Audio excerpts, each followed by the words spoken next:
Écoutez, bienvenue à ce troisième midi-causerie de la saison 2024-2025 de la programmation d'activités de l'Institut EDS.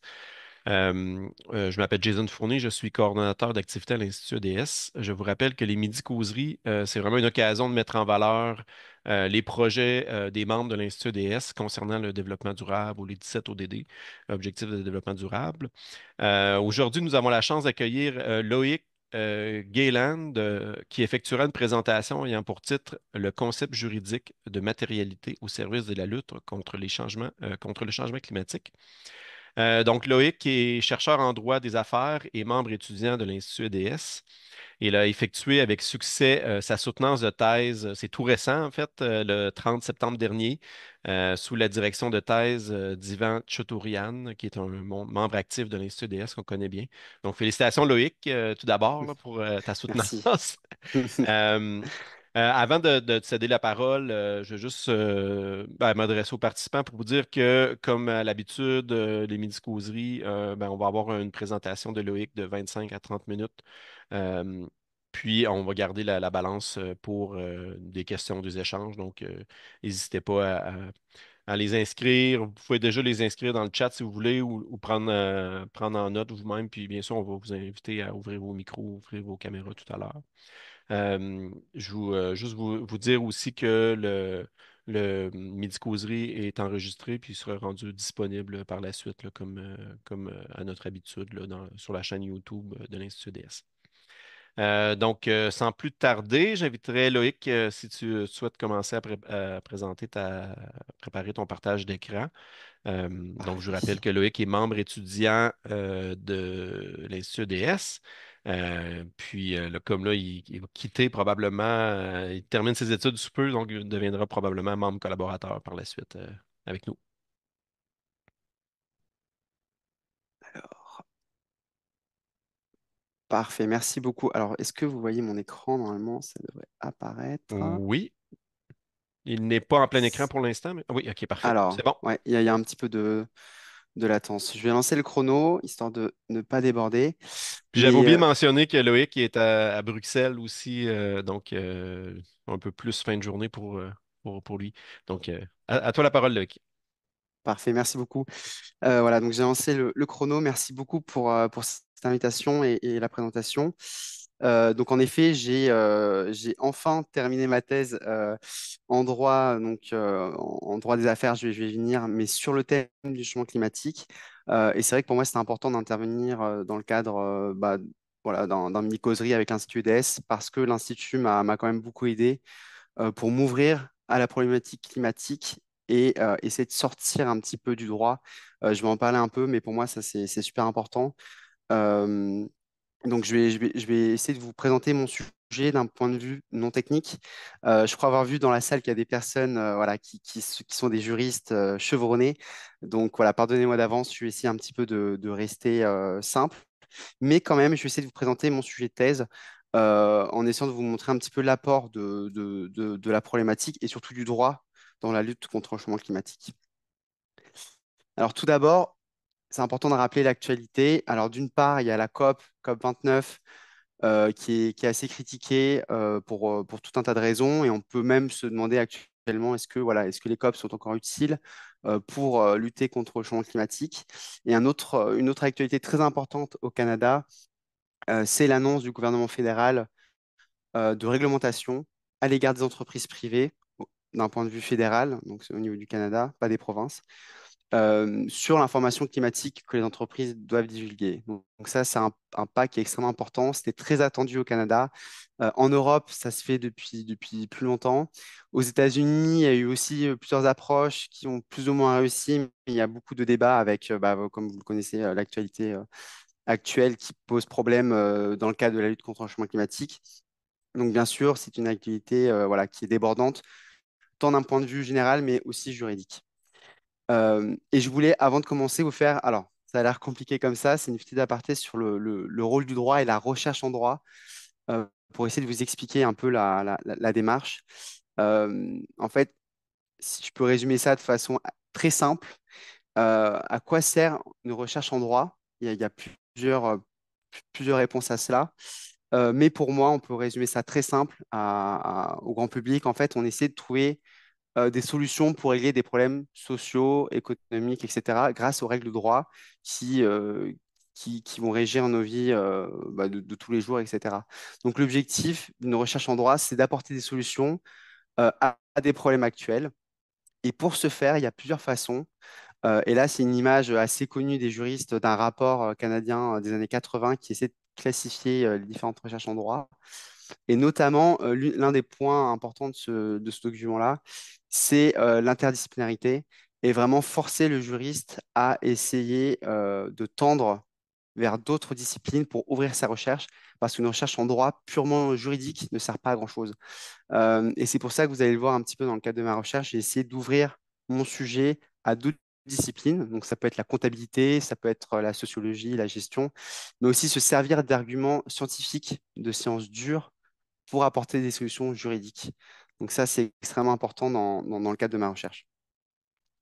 Donc je vais suivre un petit peu, une trame assez classique pour vous présenter le contexte, la problématique, la question de recherche, les approches qu'on a en droit, mais surtout les conclusions. Et le point, je dirais, fort de ma recherche, c'est que j'ai voulu renouveler un concept très connu du droit des affaires grâce à des données scientifiques, essayer de sortir d'une vision purement juridique et sur le climat, venir apporter certains points importants pour essayer de faire bouger les choses. Je vais venir un petit peu plus tard.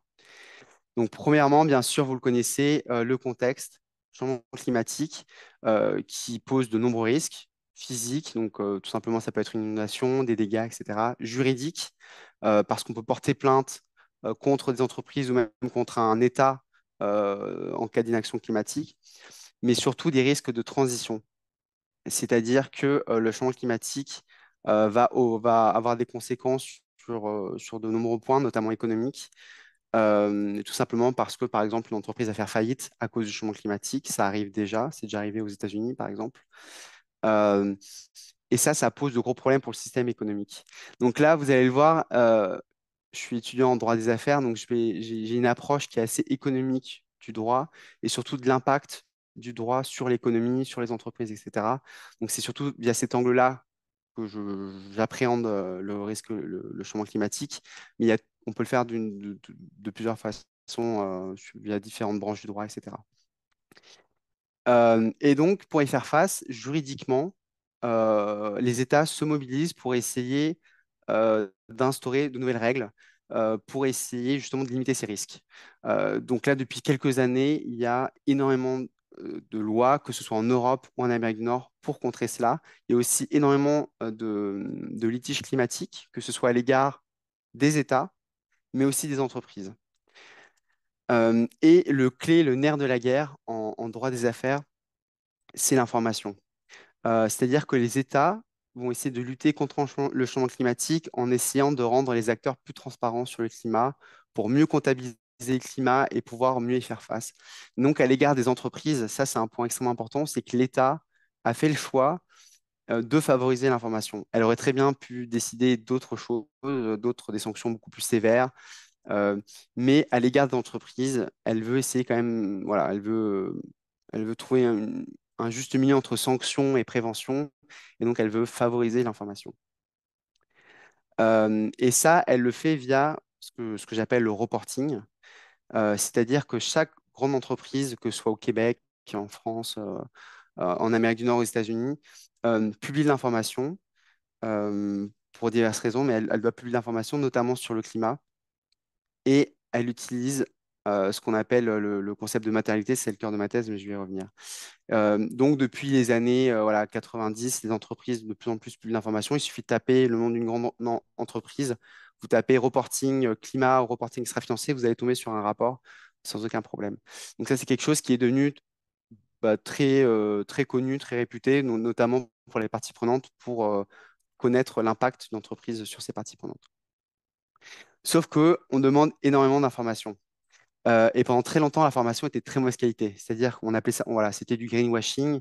Les rapports étaient pas du tout fiables. Et à l'Université Laval, il y a beaucoup de chercheurs qui travaillent là-dedans en gestion, qui montrent qu'en fait, toutes les informations que les entreprises divulguent sur le climat, mais sur d'autres problématiques en lien avec les objectifs de développement durable, ne sont pas fiables. Donc en fait, ces rapports-là, c'est du vent.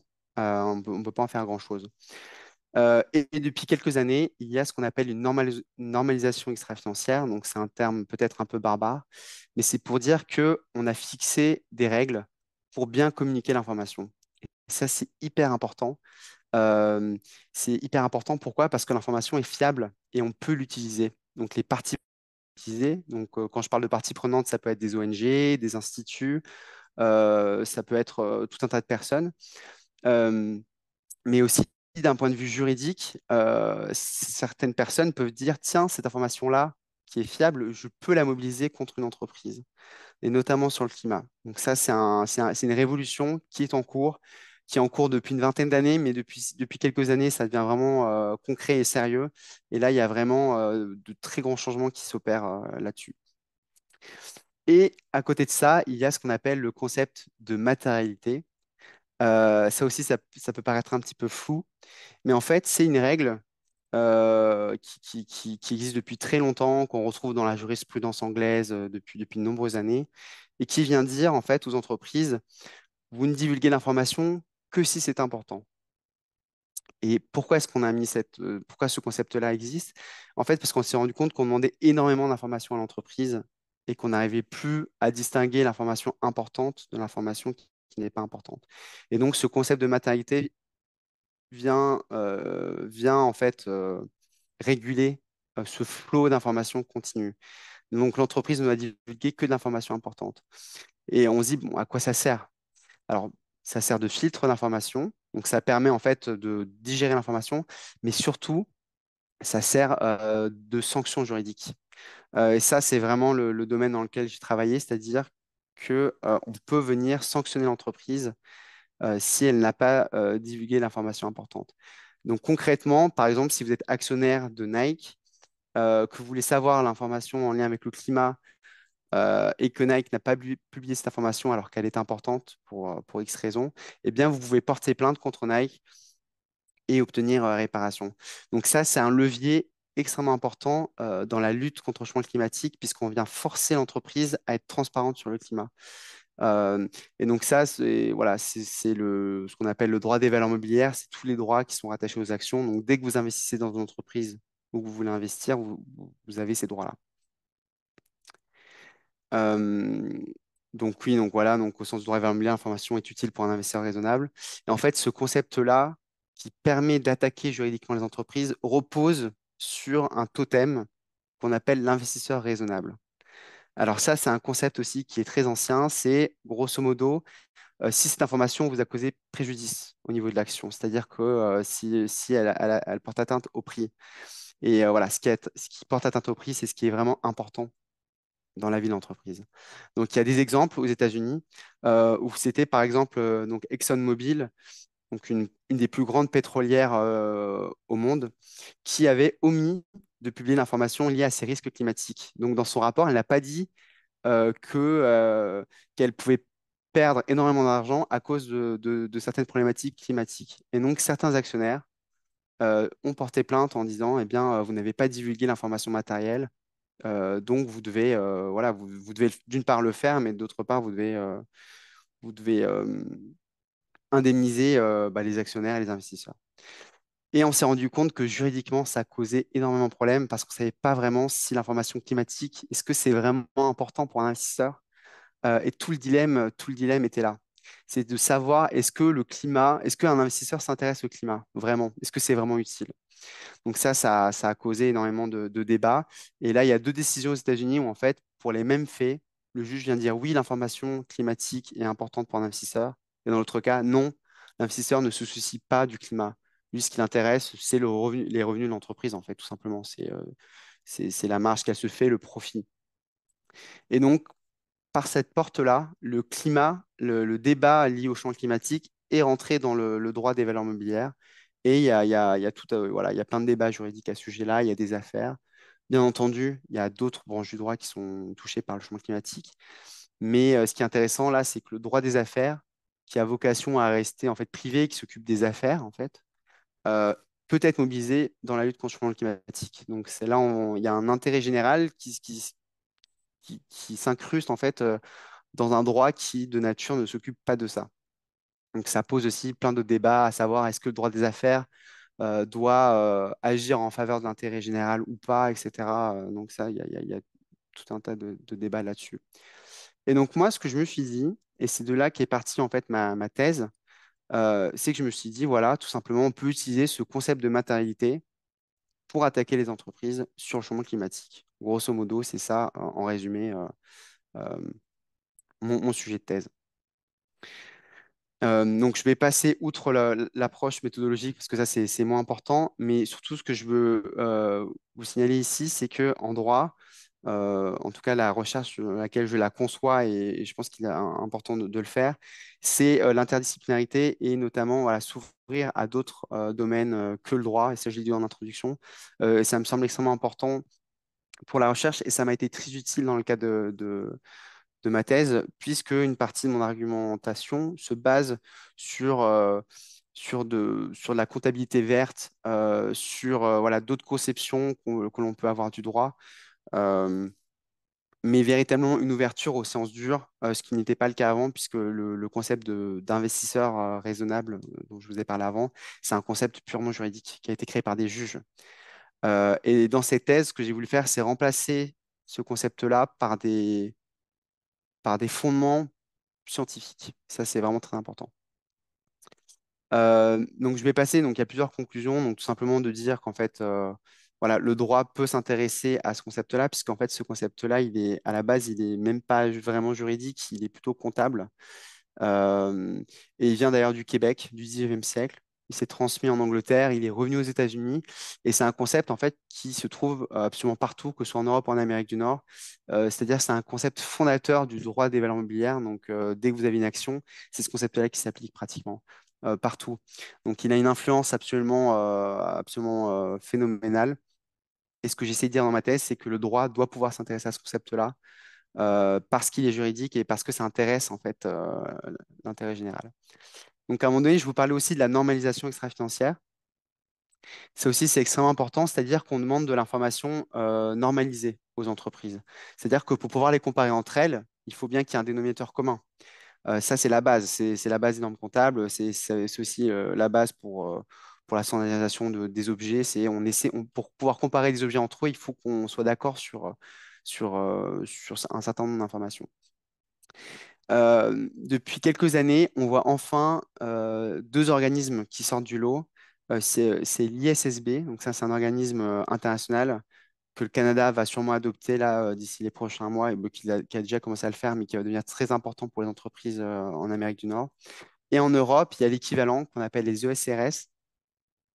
Et ça aussi, c'est une façon de voir l'entreprise. Voilà, et à travers ce prisme-là, on va comptabiliser le climat. Et ce qui est hyper important, c'est que là aussi, le droit a un rôle à jouer. Pourquoi? Parce qu'on va voir l'entreprise d'une certaine façon. Donc l'ISSB qui va s'appliquer en Amérique du Nord va voir le climat d'une certaine façon et en Europe va le voir d'une autre façon. Donc ça, c'est très important aussi d'avoir confiance, d'avoir conscience de ce point-là. Bon, ça, je vais passer. C'est plus pour vous dire en fait que la matérialité est très importante, que ce soit en Amérique du Nord ou en Europe. Et vous avez ici le schéma qui récapitule un petit peu tout le travail de recherche aussi que j'ai effectué sur ce concept-là.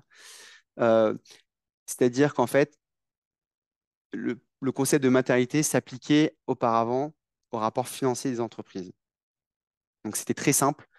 L'investisseur raisonnable s'intéresse à quoi dans le cadre de l'information d'une entreprise, une information financière? C'est tout simplement bah, les bénéfices, tout ce qui touche en fait au revenu de l'entreprise. Et donc, on est venu appliquer ce concept de matérialité au reporting extra-financier. Et c'est là que ça a ouvert tout un tas de questions. Comme je vous l'ai dit précédemment, voilà, qu'est-ce qui va intéresser l'investisseur raisonnable quand on parle du climat? Et là, on se rend compte qu'en fait, il y a tout un tas de facteurs à prendre en compte et que ce concept-là qu'on pensait presque scientifique, en fait, est le fruit d'une construction sociale et que tout va dépendre des pays, de la culture, de la façon dont on va prendre en compte l'environnement. Euh, Est-ce qu'on a une vision long terme de l'entreprise ou non? Aussi la façon dont on va voir l'environnement. Est-ce que l'environnement est au service de l'homme ou non? Est-ce que l'environnement est quelque chose à part? Donc, pour le climat, tout simplement, ce serait par exemple, est-ce qu'il faut faire en sorte de limiter le climat pour que l'homme puisse encore opérer voilà, tout un tas d'activités économiques, ou est-ce qu'il faut faire en sorte tout simplement de limiter le réchauffement à 2 degrés? Donc là, il y a énormément de questions aussi qui se portent là-dessus. Et toutes ces divergences-là que vous voyez dans le tableau de droite, eh bien, ça pose problème d'un point de vue juridique, parce que le juge, lorsqu'il va vouloir juger sur la matérialité d'une information, va devoir trancher dans l'une des cases. Et en fonction de ces cases-là, eh bien, les résultats peuvent être différents. Donc ça, c'est le souci vraiment qui est très important en droit, c'est-à-dire qu'il faut trancher, il faut trouver une solution et la solution la moins pire possible. Et donc moi, ce que j'ai fait dans ma thèse et ce que j'argumente, et ça c'est un point de vue qui se défend d'un point de vue juridique, voilà, j'ai essayé de démontrer qu'en fait, il faut se baser sur ce qu'on appelle la matérialité écologique et qu'il faut s'intéresser au climat en tant que tel, indépendamment de l'investisseur. Puisque le climat, dans tous les cas, va avoir un impact sur l'investisseur, mais il faut limiter en fait le point de vue de l'investisseur raisonnable qui n'a pas la capacité de voir à long terme, en tout cas pour limiter le changement climatique. Donc ça, c'est un point très important. Et ça se retrouve beaucoup en Europe, beaucoup moins en Amérique du Nord, où la vision est restée un peu plus conservatrice. Et en Europe, c'est une première, c'est-à-dire que cette matérialité, vous allez beaucoup voir le terme, si vous suivez un petit peu ce qui se passe en Europe, on parle de double matérialité. C'est-à-dire que d'un point de vue traditionnel en droit des affaires, en tout cas en droit des valeurs mobilières, on s'intéresse à la matérialité financière. C'est-à-dire qu'on va regarder l'impact du climat sur l'entreprise. Donc ça, c'est le point de vue classique, habituel, et même dans ce point de vue-là, il peut y avoir des débats sur la façon voilà, dont on va voir l'impact du climat sur l'entreprise. Et l'Europe a changé son droit récemment depuis quelques années pour rajouter un autre versant qui est extrêmement novateur en droit des affaires, qui est ce qu'on appelle la matérialité d'impact. C'est-à-dire qu'on va demander à l'entreprise de divulguer de l'information sur son impact sur le climat. Donc ce serait dans le cas du réchauffement climatique qu'une entreprise explique de manière publique son impact sur le changement climatique et sur tout simplement l'augmentation des températures sur la planète Terre. Donc ça, c'est un point de vue fondamental qui pose énormément de débats, notamment sur les deux organismes de normalisation dont je vous ai parlé avant, l'ISSB et le SRS, qui ont sur ce point de vue voilà, deux approches totalement différentes. Donc au Canada, on commence à intégrer le climat d'un point de vue de la matérialité financière. Donc, on commence à obliger les entreprises à divulguer l'information sur l'impact du climat, enfin sur l'impact du climat sur l'entreprise d'un point de vue financier. Et en Europe, on a rajouté donc un second volet qui vise vraiment à expliquer l'impact de l'entreprise sur le climat. Et donc ça, en droit des valeurs mobilières, c'est assez novateur. Et il y a tout un tas de débats notamment ça c'était aussi beaucoup le cas aux États-Unis, de savoir rien que sur la matérialité financière, voilà, jusqu'où l'information est importante. Ça a posé énormément de débats. Et d'ailleurs, il y avait un projet qui avait été adopté par le régulateur américain, qui a finalement été abandonné. Et celui qui s'occupait de ça après l'élection de Trump a dû démissionner, donc il est parti, ou il va partir très bientôt. Et donc ça met un coup d'arrêt vraiment ça aux États-Unis de ce point de vue-là assez important. Au Canada, ça avance tranquillement. Ça prend ses aises. Voilà, le Canada, le régulateur, voilà, a regardé un petit peu ce qui se faisait autour, mais il ne s'est pas encore vraiment parolé, même s'il commence à bouger, comme vous l'avez vu en introduction très rapidement. Ça commence à bouger. Voilà, et ça, c'est vraiment l'apport, à mon avis, un des apports les plus importants. D'où aussi les travaux de l'Institut EDS et le fait de s'ouvrir à d'autres disciplines que le droit, ou en tout cas des sciences dures, c'est, à mon sens, le besoin de se baser sur d'autres référentiels que la jurisprudence classique et ce concept de l'investisseur raisonnable qui a été créé par les juges, mais d'essayer d'appréhender tout simplement ces données scientifiques. Et ça, de plus en plus, il y a de nombreux litiges aussi en Europe où les juristes travaille de pair avec des scientifiques qui s'intéressent au climat, mais aussi à l'environnement, pour intégrer des données scientifiques et essayer d'apporter sur la table devant le juge des preuves vraiment scientifiques euh, pour défendre un point de vue juridique. Et ce concept-là, bah là, par exemple, ici, ça c'est un auteur bon, qui parle de l'état écologique, et ça existe déjà en droit. Donc, par exemple, à gauche, ça c'est une annexe en fait d'un texte de loi français. Je pense qu'on ne le voit pas très bien à l'écran, mais c'est un texte de loi qui reprend en fait une classification sur les états de l'eau. Là, je crois que c'est sur les rivières, mais qui se base presque exclusivement sur une classification scientifique. Qu'est-ce qu'une rivière dans un état correct, dans un très bon état, ou une rivière où l'eau est dégradée, etc. Eh bien, on peut faire exactement la même chose pour le climat. Ça existe déjà, il y a certains organismes qui s'en occupent. Et ces données-là, on peut les intégrer dans le droit et dans le droit des valeurs mobilières notamment pour pouvoir faire changer les choses au niveau des entreprises. Donc ça, c'est un point bah, assez novateur et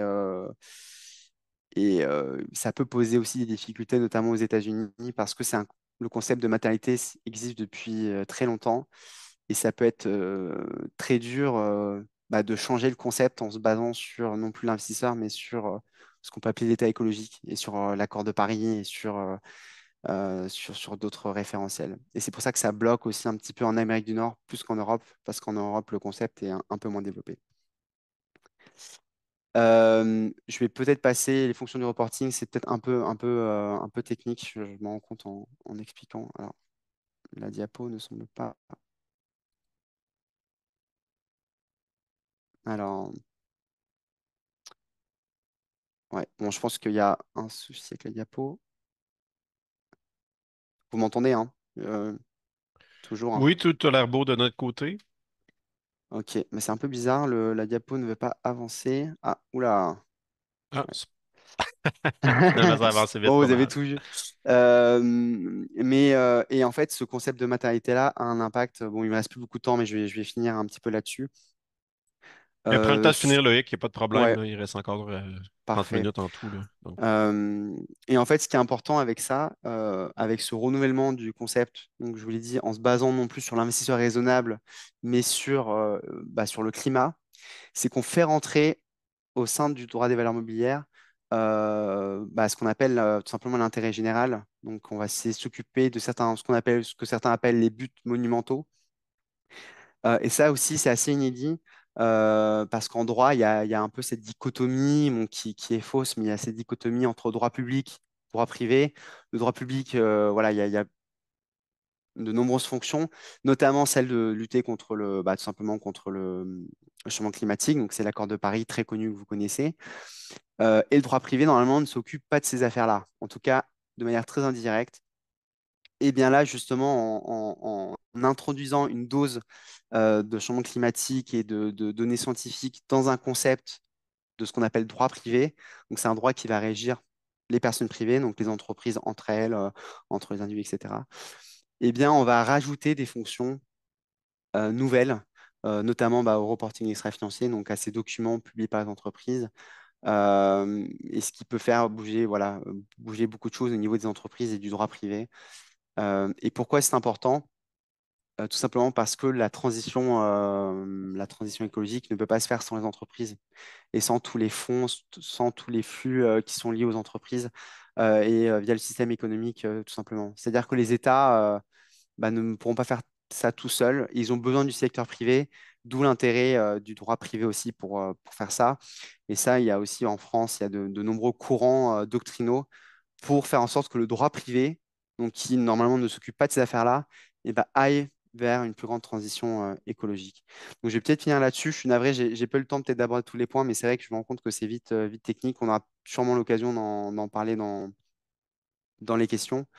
Euh, mais ça, c'est un point important, ce point-là de l'utilité du droit privé pour la lutte dans la lutte contre le changement climatique, c'est important. Euh, voilà, je vais peut-être juste voir, voilà, ce que je voulais dire, c'est, voilà, je vais peut-être finir là-dessus tout simplement pour vous dire que l'intérêt de ce concept-là, très concrètement, c'est quoi? C'est de pouvoir attaquer les entreprises sur le sujet du changement climatique.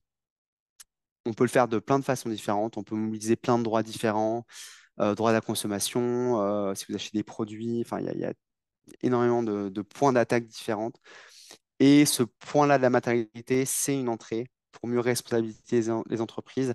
Et ça va dans le sens des choses, puisque les litiges là, climatiques ne cessent d'augmenter, que ce soit contre les États ou contre les entreprises.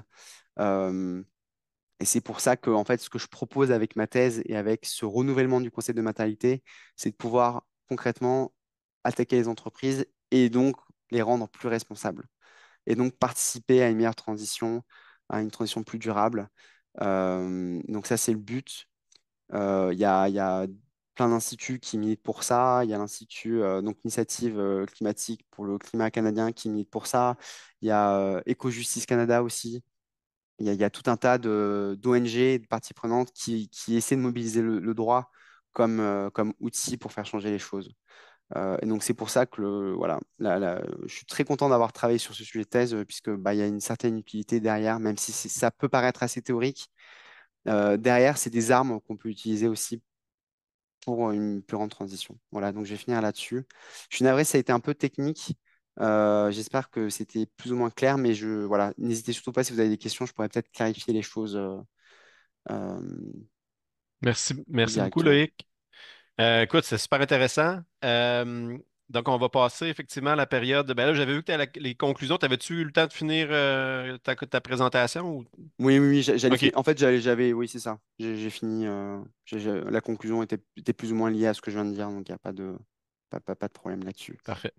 Donc, écoutez, ben, on va passer à la période de questions, commentaires, échanges. Donc là, tu sais, j'inviterai les gens intéressés à simplement ouvrir votre caméra. Comme ça, on va voir que vous êtes intéressé à poser une question. Ou c'est possible aussi de le faire par l'outil conversation. Écoutez, on est entre nous, donc il n'y a pas il y a pas de bonne ou de mauvaise façon de poser des questions, là. Voilà. Oui, oui, Géraud. Bonjour, Géraud. Bonjour. On t'écoute. Ah, bonjour. Je vais baisser ma main. Oui, bonjour Loïc. Bonjour à toutes et à tous. Merci beaucoup pour votre présentation. Je pense qu'on n'a jamais eu l'occasion de se rencontrer là. Vous étiez à la faculté de droit, je suis professeur à la faculté de droit, mais c'est comme ça. Mais en tout cas, d'abord, bravo pour votre thèse. Bel accomplissement. J'imagine que vous devez être content et soulagé. Et peut-être aussi un peu fatigué de continuer à surfer sur votre sujet de thèse, parce que je sais qu'après la thèse, généralement, on a une sorte d'épuisement, voire peut-être un dégoût à l'égard de notre sujet. Là, je ne sais pas si c'est votre cas, mais en tout cas, ça n'a pas, ça a pas transparu du tout et on voit que vous êtes passionné par votre sujet. Là, que c'est très plaisant et c'était une très belle présentation. J'ai appris beaucoup de choses.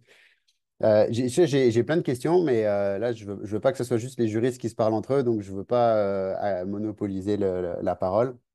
Mais je pense que d'abord, j'aurais une question qui est plus de précision là. Ce que vous avez dit dans votre présentation, au Canada, on commence à obliger les entreprises à divulguer les informations climatiques, mais je me demandais, c'était quoi le fondement juridique de ça? Est-ce il y a une loi qui a été adoptée? Est-ce que c'est de l'interprétation jurisprudentielle? Est-ce que, il y a des directives particulières par un organisme de régulation qui ont été émises? Ou ça ressemble à quoi dans les grandes lignes, là, le cadre juridique de cette obligation de divulgation des informations climatiques? Puis, peut-être en lien avec ça, euh, je, je comprends là que moi, je suis pas expert de ces affaires de reporting extra-financier, mais qu'est-ce qui concrètement peut être apporté par une entreprise? Est-ce qu'elle doit déclarer aussi ses émissions de gaz à effet de serre? Est-ce qu'elle doit déclarer son exposition au risque de contentieux climatique? Alors, je comprends que c'est variable en fonction du type d'activité parce que tout dépend finalement de ce que. C'est cette question-là, comme vous l'avez bien expliqué, de qu'est-ce qui est important pour l'entreprise, ça va sans doute varier en fonction du type d'entreprise. Mais j'étais curieux d'avoir une idée un peu plus concrète de qu'est-ce que on peut s'attendre à retrouver dans ces éléments de reporting extra-financier. Voilà. Est-ce que, par exemple, ça m'intéresse parce que je travaille sur cette question-là, est-ce que les objectifs volontaires, si l'entreprise a adopté un objectif volontaire d'atténuation, est-ce qu'elle doit le divulguer? Euh, Est-ce que si elle utilise des crédits carbone, elle doit le divulguer aussi? J'étais un peu curieux de savoir qu'est-ce qu'on doit s'attendre à retrouver dans ces éléments-là. Voilà, je m'arrête ici, mais merci beaucoup pour la présentation. Parfait, merci beaucoup, Géraud. Non, non, on s'est pas rencontrés, mais j'avais suivi quelques interventions, notamment en lien avec le LabFi aussi. Il y a eu plusieurs travaux. Je crois que vous avez posé des questions assez intéressantes sur le sujet aussi du climat. Et peut-être pour reprendre tout simplement pour répondre à vos questions, euh, le cadre juridique, en fait, le cadre juridique nord-américain, il est surtout basé sur des normes volontaires. Donc, il n'y a pas vraiment de normes contraignantes à l'égard des entreprises. Et ça, c'était vraiment la grosse dichotomie, la grosse différence entre l'Amérique du Nord et l'Europe. C'est qu'en Europe, il y avait des normes, notamment françaises, qui sont extrêmement contraignantes. Et en Amérique du Nord, des normes très souples qui étaient avant tout volontaires. Et plusieurs études montrent qu'en fait, euh, que les normes soient souples ou dures, ça change pas grand-chose en termes de qualité de reporting extra-financier. Pourquoi? Parce que tout simplement, c'est des sujets nouveaux. Donc, par exemple, en France, on obligeait les entreprises en leur disant, voilà, on leur disait, vous devez publier telle information, telle information, telle information, mais il n'y avait pas encore de référentiel pour le faire. Donc, les entreprises, elles essayaient de se débrouiller, elles faisaient un petit peu soit n'importe quoi, soit elles se basaient tous sur des conseils, des boîtes de conseils spécialisées dans le sujet. Et donc, on avait des effets délétères parce qu'en fait, elles faisaient la même chose, enfin, elles ne l'appliquaient pas du tout à leur propre entreprise. C'est ce qu'on appelle le box ticking. C'est ce genre de phénomène où en fait, ça n'avance à rien.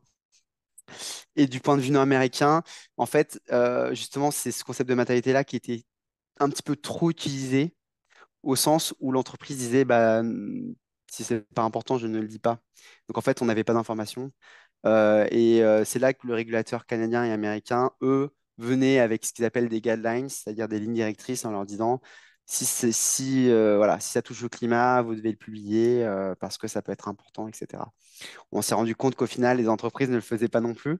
Et la réforme américaine sur le sujet, c'était justement de venir durcir ce concept de matérialité-là, parce que c'est pas un concept, c'est un concept qui est loin d'être parfait. Ils voulaient le durcir en inscrivant dans la loi les choses importantes à dire. Et donc, dans ce cas-là, l'entreprise pouvait être vraiment sujette à des contentieux. Euh, et donc là, le régulateur, donc l'autorité des marchés financiers, par exemple au Québec, voulait voilà, réformer ses lignes directrices sur le sujet, mais ça traîne depuis plusieurs années. Elle voulait le mettre en pause parce qu'elle attendait justement qu'un nouveau référentiel sorte. Donc, c'est le fameux référentiel ISSB. Et là, elle annonce des mesures plus contraignantes, notamment, donc il y a ce qu'on appelle la taxonomie, mais il y a un autre texte qui, elle, oblige les entreprises privées au niveau fédéral de publier de l'information sur le climat. Et ça dépend vraiment des textes. Souvent, c'est Scope 1, Scope 2, Scope 3, mais qui pose énormément de problèmes. Donc, aux États-Unis, ils voulaient que le Scope 3 soit divulgué, puis finalement, ils l'ont retiré parce que ça pose énormément de problèmes. Mais il y a eu beaucoup de lobby aussi là-dessus. Il y a eu beaucoup de contentieux à ce sujet-là. Et après, vous pouvez vraiment tout imaginer. Ça peut être, par exemple, les plans de transition. Euh, et souvent, ce qu'ils font, par exemple, lorsqu'ils se fixent des objectifs aussi, c'est que, par exemple, au niveau américain, ils voulaient instaurer ce qu'on appelle les règles de safe harbor, c'est-à-dire dire pendant X années, euh, l'information ne pourra pas être retenue contre vous en cas de litige. Donc voilà, l'objectif toujours du législateur, que ce soit européen ou nord-américain, c'est de faire en sorte que les entreprises s'y mettent sans pour autant leur imposer un risque juridique trop important. Et ça, c'était vraiment le dilemme à trouver là-dessus. Donc la question, voilà, dès que ça touche à de l'information prospective, ça posait problème parce qu'on peut se demander, voilà, est-ce qu'on peut retenir ça contre moi, etc. Donc ça, c'est un point important. Et surtout, ça se voit aussi plus en Europe, c'est ce qu'on appelle des obligations de dire. Donc l'entreprise doit divulguer l'information. Donc, si ça se trouve, elle peut ne pas le faire, ça ne change rien, mais elle est obligée de le dire. Mais c'est des obligations de dire qui tendent vers l'obligation de faire. C'est-à-dire qu'on va dire à l'entreprise, que comptez-vous faire pour améliorer votre empreinte carbone sur 5 ans? Donc là, on a une obligation de dire, mais qui force un petit peu l'entreprise à se bouger. Donc c'est plus ce genre d'informations qu'on retrouve. Mais honnêtement, il y a énormément d'informations. Et par exemple, en Europe, la nouvelle législation sur le sujet parle du climat, mais je pense qu'il y a une dizaine d'autres points qui touchent, donc pas qu'au climat, qui touchent à plein d'autres sujets en gouvernance. Ça peut être aussi sur tout simplement la déforestation, ça peut être, ça touche à l'eau, ça touche à énormément de choses. Donc c'est très large. Alors qu'en Amérique du Nord, c'est plus les risques sur l'entreprise et des trucs assez basiques, scope 1, scope 2, scope 3. Est-ce que l'entreprise utilise des référentiels crédibles? C'est ce genre d'informations-là. Et puis parfois, il y a des informations qui sont suggérées par une directrice, mais que l'entreprise ne va pas du tout appliquer. C'est pour ça que même si on a une liste, entre guillemets, dans les faits, c'est pas vraiment suivi des faits dans les rapports. Je ne Donc, sais pas si j'ai répondu à votre question, Géraud. Moi, j'espère, ça va. Hmm. c'est bon, puis il y a d'autres mains levées ou interventions entre-temps. Donc, Géraud, si, j'avais compris que tu avais une bonne liste, donc n'hésite pas s'il y a un deuxième tour. Donc, j'inviterais Edem, on est bien content de le voir, en fait, un ancien collègue ici à l'Institut DS qu'on appréciait beaucoup, qu'on apprécie toujours, mais qui est plus avec nous. Mais Edem, donc, à toi la parole. Merci Jason. Merci beaucoup Loïc pour ta présentation que j'ai trouvée plutôt intéressante. En fait, moi j'ai deux questions. Alors la première question, c'est de savoir si le concept de matérialité peut être invoqué pour engager la responsabilité d'une entreprise qui ne respecte pas, par exemple, des obligations climatiques affectant les communautés locales ou les communautés autochtones. Parce que je pense que c'est un point qui peut être intéressant. Puis la seconde question, c'est de savoir si une entreprise canadienne, par exemple, qui a une activité en Afrique du Sud, est-ce qu'elle peut justement se faire proposer justement ce concept de matérialité, surtout dans le cas des entreprises minières, par exemple, où on sait qu'il y a parfois certaines choses qui se passent, mais qu'on n'ose pas dire forcément. Est-ce que ça s'applique aussi dans ce type de contexte? Merci. Hmm. Merci, Edem. Luc? Parfait, merci beaucoup. Oui, alors en fait, ça c'est l'un des points faibles du concept de matérialité, c'est qu'il est mobilisable dans le cadre du droit des valeurs mobilières, donc qui est propre à chaque pays. Donc ça, c'est aussi la différence avec peut-être d'autres types voilà, du droit public, mais d'autres types de lois. C'est un concept qui est assez local. Donc par exemple, pour reprendre le cas de l'Afrique du Sud, il faudrait voir si l'entreprise opère dans d'autres pays, par exemple aux États-Unis. Si elle opère aux États-Unis ou qu'elle a des liens, qu'il y a des actionnaires américains, eh bien peut-être que le concept américain pourra s'appliquer, mais encore faut-il, faut voir les règles de droit international privé. Il y a d'autres types de règles à prendre en compte. Mais la possibilité, c'est tout simplement d'aller voir le droit sud-africain et voir s'ils ont ce concept de matérialité, ce qui est fort probable, parce que c'est un concept de common law qui est assez étendu. Donc ça peut être, ça peut s'explorer. Après, comme je l'ai dit, c'est un concept local. Et donc, d'un point de vue local, il peut aussi y avoir beaucoup de barrières. Et par exemple, en Europe, c'est un concept qui était assez neuf, qui est arrivé dans les années 2000. Et donc, il y a peu de jurisprudence, il y a peu de décisions là-dessus. Et donc, c'est un concept qui est très souple. Et c'est pour ça que l'Europe s'en est servie pour la double maternité. C'est-à-dire qu'il peut le façonner à son image sans trop de soucis parce qu'il n'y a pas trop d'impact sur l'état du droit actuel. Et c'est pour ça qu'aux États-Unis, c'est très dur de le mobiliser dans la lutte contre le climat.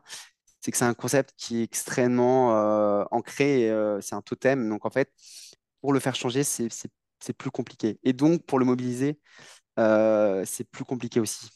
Donc c'est pour ça qu'il y a vraiment une coloration locale vraiment à prendre en compte.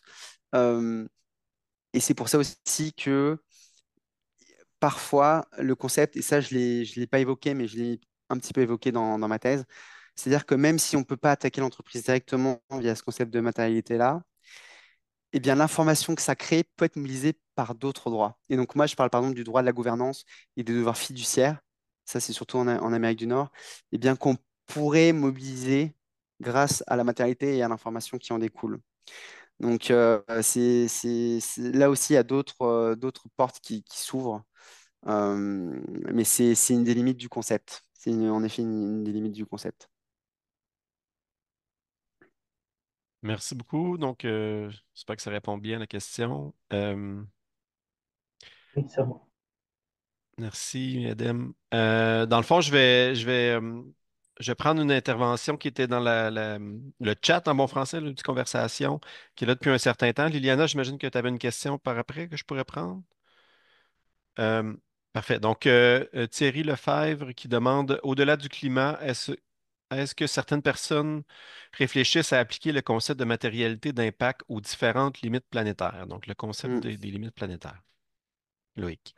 Oui, oui, tout à fait. Bah, c'est tout à fait possible. En fait, c'est ça l'intérêt de se baser sur des données scientifiques, c'est qu'on peut les appliquer à peu près à tout. Et en fait, c'est vrai que là, je parle du climat, mais en Europe, ça revient peut-être à la question aussi précédente, liée à la déforestation, je pense que j'ai oublié d'y répondre, mais c'est la même réponse. C'est-à-dire que l'Union européenne, ce principe de matérialité, elle le fait pour le climat, mais aussi pour toutes les problématiques liées à la durabilité. Donc ça peut être la déforestation, ça peut être à d'autres types de gaz, enfin ça peut être vraiment lié à tout. Euh, et en fait, c'est ce que j'ai essayé d'expliquer avant, c'est qu'avant, on ne réfléchissait qu'à l'impact sur l'entreprise. C'est-à-dire que par exemple, si vous polluez une rivière un tout petit peu chaque année et que ça n'a pas d'impact sur et sur l'entreprise, par exemple, je sais pas, une entreprise qui a des sources, qui fait de l'eau en bouteille, et ben, c'est pas considéré comme matériel. Pourquoi? Parce que ça n'a pas d'impact financier sur l'entreprise. On s'en fiche. Ça n'a pas d'impact. On pollue un tout petit peu, c'est pas grave. Euh, Alors qu'au final, si on veut forcément devenir à un moment donné un financier pour l'entreprise, eh bien là, l'Europe, elle inverse enfin, pas l'inverse, mais elle rajoute une autre couche. C'est un peu une pièce avec deux faces. C'est-à-dire que maintenant, on va dire, bah oui, mais l'entreprise pollue la rivière, donc ça, c'est un problème en soi. Donc là, déjà, on réfléchit on peut appliquer ça en fait à toutes les problématiques de durabilité liées à l'entreprise. Et c'est pour ça que certains ont peur aussi de cette double matérialité, de la matérialité d'impact, parce qu'en fait, on peut l'appliquer à énormément de choses. Et la question se pose, et en fait, c'est ça qui est aussi intéressant, c'est que d'un point de vue juridique, il n'y a pas encore de régime pour la matérialité d'impact. Voilà, c'est intéressant. Mais l'information qui en découle peut être mobilisée par d'autres droits. Donc, par exemple, l'entreprise qui pollue la rivière, bon, elle devra le dire. Et bien là, peut-être que le droit de l'environnement ou d'autres droits vont Mhm. pouvoir extraire cette information-là et l'attaquer sur ce point-là. Merci beaucoup, Loïc. J'espère avoir répondu plus ou moins à la question. Mais c'est ça la force. Ouais. Ça m'apparaissait une réponse assez complète. Si jamais Thierry, la personne qui a posé la question, voulait avoir une précision supplémentaire, n'hésitez pas à ouvrir votre caméra. Donc, j'inviterai Liliana pour la prochaine intervention. Oui, bonjour tout le monde. Merci beaucoup, Loïc. C'était vraiment très, très intéressant. Puis, euh, merci pour nous avoir partagé l'expérience aussi de ce travail interdisciplinaire au sein de l'Institut. Donc, on est bien heureux de savoir que ça Mhm. peut apporter comme d'autres perspectives, puis un approfondissement des réflexions. Et d'ailleurs, on avait eu l'occasion peut-être d'échanger sur la possibilité de réfléchir à une partie de ce travail en lien avec les objectifs de développement durable. Mm. Donc, je ne sais pas si tu as eu la possibilité euh, de creuser là-dessus pour voir est-ce que, justement, par exemple, l'adoption des objectifs de développement durable dans certaines planifications en Europe qui permettent d'identifier comme des cibles basées sur la science, justement, qui pourraient servir de repères, de référentiels ou d'appui là, pour analyser cette matérialité écologique, puis voir encourager peut-être l'adoption du concept. Est-ce qu'il y a quelque chose de ce côté-là que tu as pu observer? Oui, enfin, disons que en fait, avec les travaux en fait, au niveau de l'Union européenne, en fait, c'est ça c'est pour ça on n'en parle pas beaucoup, mais les travaux donc en fait, c'est la Commission européenne qui a délégué des travaux à l'EFRAG, donc c'est un organisme mi-public, mi-privé, mais surtout à vocation publique, qui a travaillé pendant plusieurs années sur des référentiels liés aux objectifs de développement durable. C'est juste qu'elle a fait ça un petit peu à sa sauce, entre guillemets. C'est inspiré de différents référentiels, elle a comparé, elle a essayé d'intégrer certains points. Euh, Mais de là à voir si elle a vraiment tout intégré ou non, enfin, disons elle s'est quand même axée sur des problématiques quand même, surtout liées à l'environnement. Ça, c'est le point principal. Mais c'est vrai que j'ai pas trop creusé, j'ai pas vraiment regardé les différences, enfin, ce qui avait été pris ou non, enfin, d'essayer de voir un petit peu ce qui avait été fait. Mais dans tous les cas, c'est sûr que les objectifs enfin, les ODD pourront être mobilisés aussi en appui de ce référentiel-là. Mais en Europe, par exemple, c'est vraiment voilà, les normes SRS, c'est ce qui doit être appliqué. Donc une entreprise pourra juste l'appliquer et omettre certaines informations, certains points.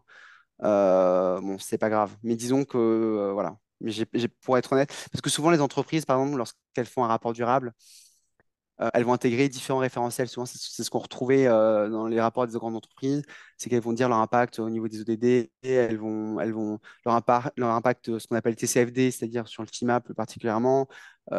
Souvent, on retrouvait des choses un peu à la suite comme ça qui n'avaient pas vraiment de sens. Et le SRS est venu mélanger tout, enfin, essayer d'avoir quelque chose de commun, clair et précis. Donc, il y a une certaine forme d'indépendance, mais l'objectif est exactement le même.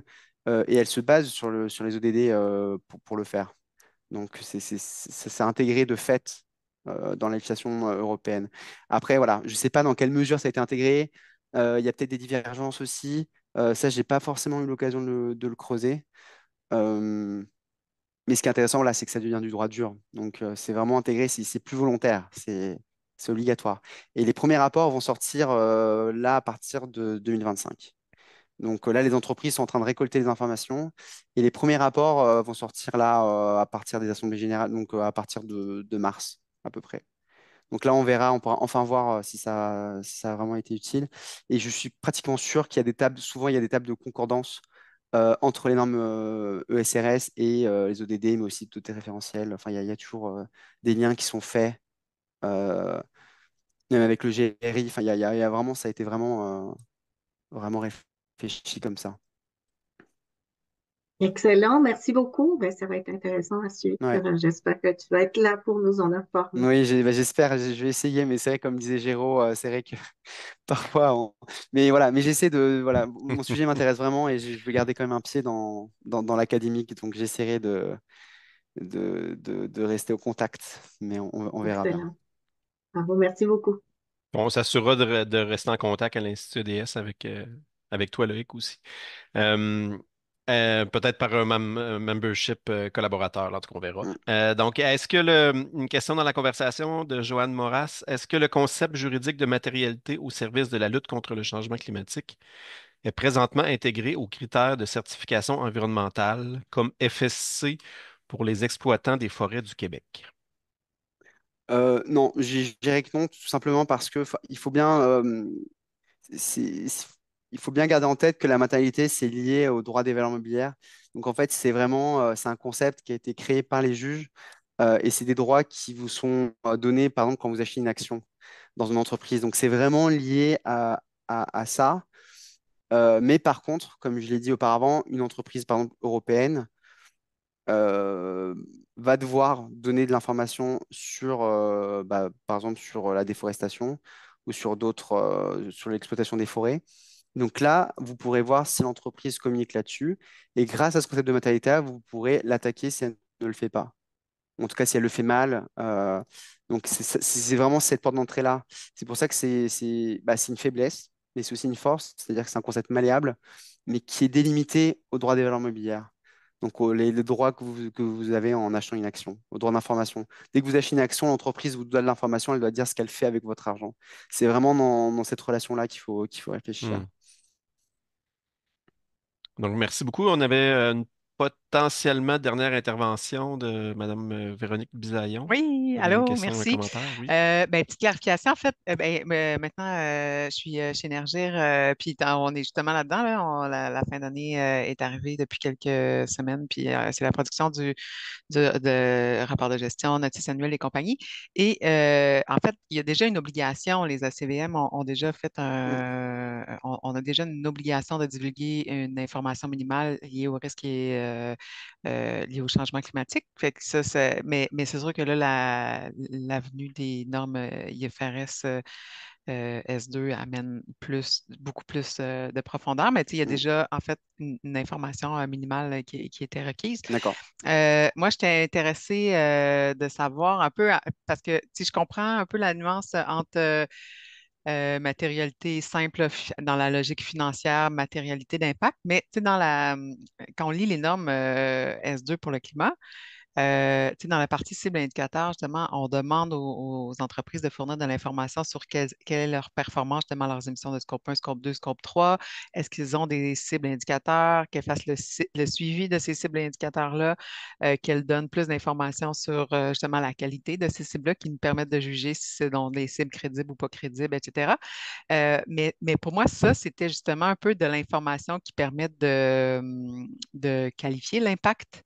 Fait que comment, tu sais, dans le Mm. fond, je comprends que dans notre, mettons, approche de la norme, tout est beaucoup plus centré sur l'analyse, dans le fond, d'impact financier pour les investisseurs avec l'idée de réduire le risque et compagnie.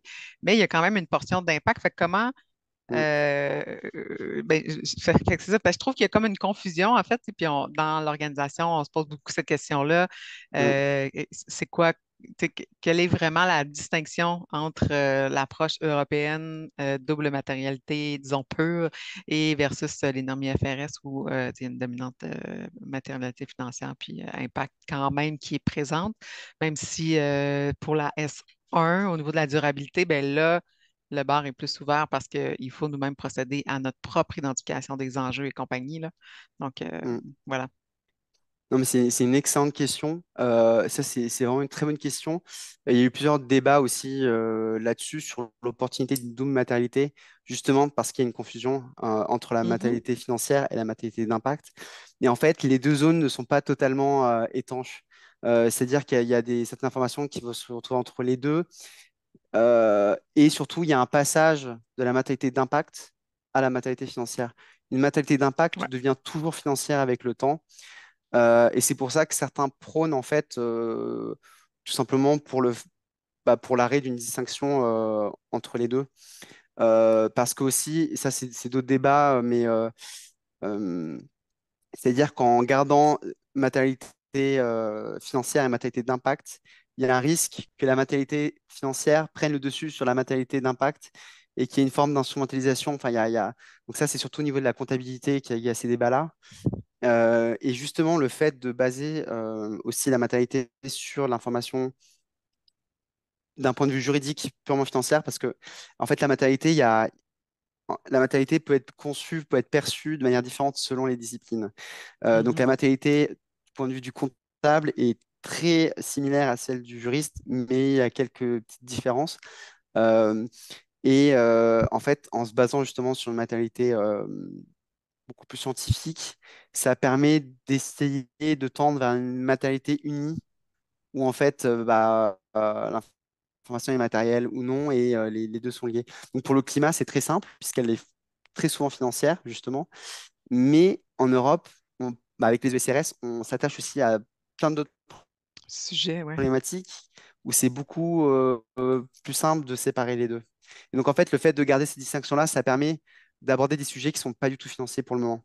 Donc, ça permet d'anticiper, de préparer l'entreprise à certaines problématiques. Ou alors, c'est des problématiques qui ne sont pas financières dans l'immédiat. Le climat, c'est voilà, c'est beaucoup plus simple parce que c'est déjà financier. On voit déjà l'impact du climat sur les entreprises. Mais c'est vrai que ça crée beaucoup de confusion. Et en Europe, là, il y a un énorme travail qui est fait pour essayer justement de m'expliquer la manière dont il faut faire une analyse de maternité, quelles sont les différences. Et ça, c'est un travail qui est titanesque, hein, parce que il y a même un rapport qui a été publié il y a quelques semaines sur une FAQ de la Commission européenne sur ce sujet-là. Euh, et c'est critiqué aussi d'un point de vue juridique, parce que c'est une énorme usine à gaz, en fait, même pour les entreprises, pour vous qui devez l'appliquer. Les normes européennes, c'est un enfer, hein. Ça coûte de l'argent, c'est très Ouais. compliqué à mettre en place. Et ça, c'est une énorme critique. Et je dirais que ça montre aussi la vision plus pragmatique des régulateurs canadiens qui ont voulu attendre, voir ce que faisait l'Europe là-dessus, parce que c'est très critiqué en Europe sur ça. OK, bien intéressant. Merci Mm. pour la réponse. Merci beaucoup, Madame Bisaillon. Juste avant de conclure, puis remercier notre présentateur, on avait plus un point de vue qu'une question là, dans la conversation. Donc, Élisée qui mentionne ce principe de matérialité doit vraiment tôt ou tard être d'application un peu partout dans le monde si réellement 95% des pays sont pour la lutte contre le changement climatique. Donc, c'était un point de vue Mm. exprimé dans l'outil conversation. Euh, voilà, écoutez, mon Dieu, c'était super intéressant. On vous remercie sincèrement, Loïc, pour votre présence.